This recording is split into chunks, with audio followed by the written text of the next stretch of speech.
सरकार ऐकत नसेल तर काय करू? मुख्यमंत्र्यांवरील प्रश्नावर लक्ष्मण हाके बारामतीत पत्रकारांवर संतापले. ओबीसी आरक्षणाच्या मुद्द्यावरून आक्रमक भूमिका घेणारे ओबीसी नेते लक्ष्मण हाके गुरुवारी दिनांक 20 ऑगस्ट रोजी बारामतीतील पत्रकार परिषदेत पत्रकारांच्या प्रश्नावर संतापल्याचे पाहायला मिळाले. तुम्ही सरकार आणि मुख्यमंत्र्यांवर टीका का करत नाही, असा प्रश्न पत्रकारांनी विचारल्यानंतर हाके यांनी संतप्त प्रतिक्रिया देत, मुख्यमंत्र्यांनी ओबीसींचे आरक्षण घालवले आहे, आता काय तुमच्यासमोर आत्महत्या करू का, असा सवाल केला. ओबीसी आरक्षणाच्या प्रश्नावर आपण सातत्याने सरकारविरोधात भूमिका मांडत असल्याचे हाके यांनी स्पष्ट केले. मुख्यमंत्री देवेंद्र फडणवीस यांनी ओबीसींच्या आरक्षणाला धक्का पोचवला असल्याचा आरोप त्यांनी केला. तसेच मुख्यमंत्र्यांच्या भूमिकेवर टीका करताना त्यांनी त्यांच्या ओबीसी आरक्षणासंदर्भातील भूमिकेवर प्रश्नचिन्ह उपस्थित केले. मुख्यमंत्र्यांनी काढलेला जी.आर. महात्मा फुले यांच्या पुतळ्यासमोर फाडणारा मीच आहे, असे सांगत हाके यांनी आपल्या आंदोलनाची भूमिका स्पष्ट केली.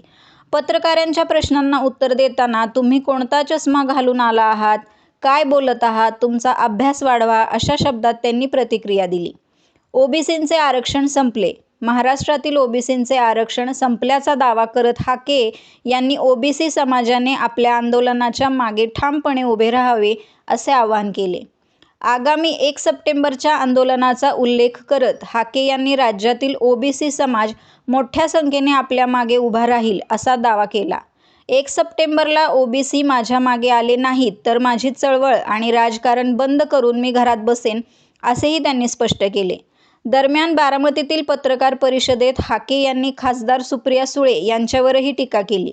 संसदेत ओबीसींच्या प्रश्नावर त्या पुरेसे बोलत नसल्याचा आरोप त्यांनी केला. हाके यांच्या पत्रकार परिषदेत मुख्यमंत्री, ओबीसी आरक्षण आणि आगामी आंदोलनावरून झालेल्या प्रश्नोत्तरांमुळे वातावरण काही काळ तापल्याचे पाहायला मिळाले.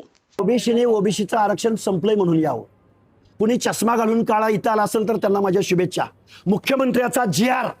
महात्मा फुलेंच्या पुतळ्यासमोर जाऊन फाडून टाकणारा लक्ष्मण हाके आताही म्हणतोय की महाराष्ट्राचे मुख्यमंत्री देवेंद्र फडणवीस साहेब, तुमचा ओबीसी डीएनए नाही, तुम्ही ओबीसीचं आरक्षण बुडवलंय, आता काय आत्महत्या करू काय तुमच्या समोर, जीव देऊ, काय बोलताय तुम्ही, कुठले चष्मे घालून आलाय तुम्ही, काय केलं पाहिजे?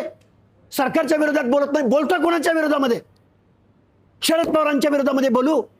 सत्यदैत्य काहीतरी लावलंय राव. ज्या दिवशी 2 सप्टेंबरचा जी.आर. निघाला त्या दिवशी मी फुलेवाड्यामध्ये जाऊन महात्मा ज्योतिबा फुले सावित्रीमाईंच्या प्रतिमेसमोर जाऊन जी.आर. फाडणारा लक्ष्मण हाके, तुम्हीच ब्रेकिंग बातमी केली. अभ्यास वाढवा जरा थोडा. तुमच्याच चॅनलने सगळीकडे दाखवलंय. काय करावं या मुख्यमंत्र्यांच्या बाबतीमध्ये?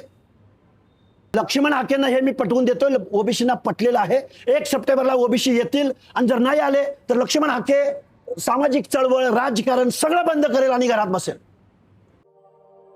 अशाच नवनवीन बातम्या पाहण्यासाठी बारामती वार्तापत्र चॅनलला लाईक करा, शेअर करा, सबस्क्राईब करा आणि बेल आयकॉन प्रेस करा.